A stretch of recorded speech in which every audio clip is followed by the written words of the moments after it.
Hi guys, welcome back to another episode of Real Bizarre. Today we'll talk about 10 reasons why we can't get to Mars. For many decades, people of the Earth have been dreaming of colonizing another planet. But no matter how big we dream and how badly we want to lay our hands on another planet, there's still many factors that make the red planet inaccessible for now. Here are the top 10 reasons for that.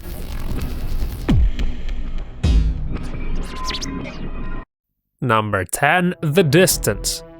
Scientists say that with the current technological progress, we can expect to get to Mars in about 2 to 3 years. We should not forget that the ship crew would have to bring along a lot of stuff, so the spaceship is going to be rather heavy, and therefore it'll move slowly. There's also a big chance of hitting the meteorite, but worst of all is that during the journey, the crew would be exposed to cosmic radiation. Number 9. Cancer.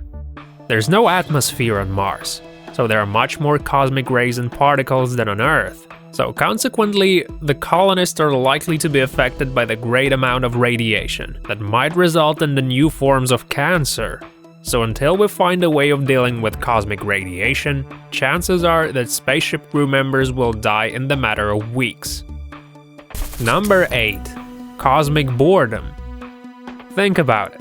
Even if we'll get to Mars in 2 years, it'll be a long journey in a very limited space.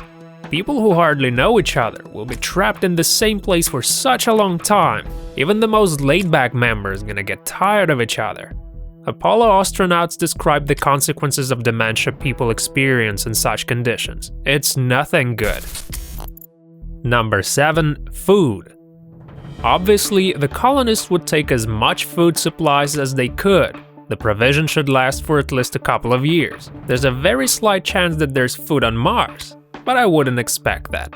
Some scientists suggest additional food supply, but that's gonna cost quite a bit, considering that another spacecraft would be needed. And of course, nobody guarantees the safety of supplies, as there are endless meteorites on the way.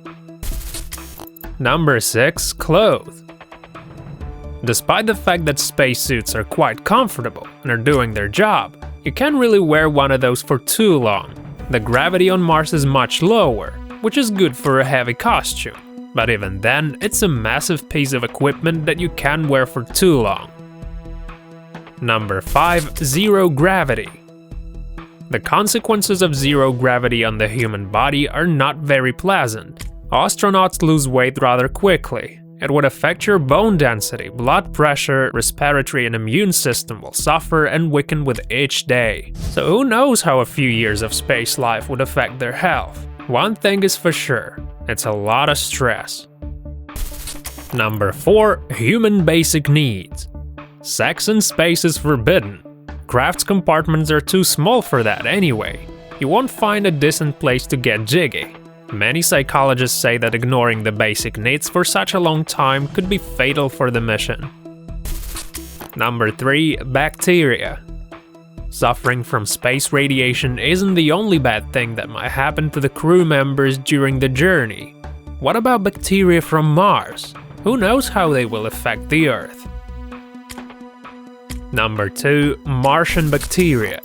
Before opening a bottle of champagne to celebrate the fact of finding extraterrestrial life forms, remember that those are not always friendly.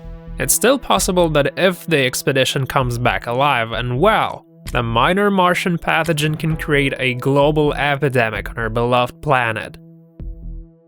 Number 1. It costs a lot. The Apollo project cost $25 billion to organize. And keeping in mind that the distance between the Earth and Mars is much longer than between the Earth and the Moon, we can speculate that this journey is impossible.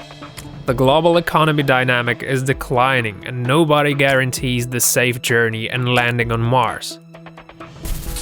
How about you guys? Would you visit Mars? Or you'd be better off staying on our planet Earth? Leave comments, press the like button and dream big. Who knows, maybe you'll get to go to Mars one day.